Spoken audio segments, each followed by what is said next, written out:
video, I will show you how to work reverse stocking stitch. This is very similar to stocking stitch, but instead we start with a purl row. This fabric is often used as a background for cables and other textured stitches. For this sample, I'll be using 5mm needles and an Aran weight yarn.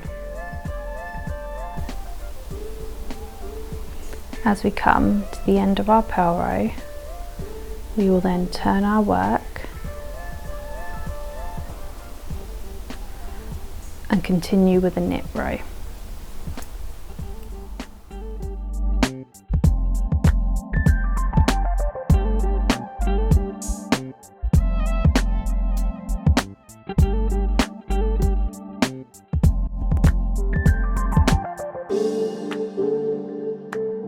This is what our reverse stocking stitch will look like, with the purl bumps on the front and the knitted V's at the back.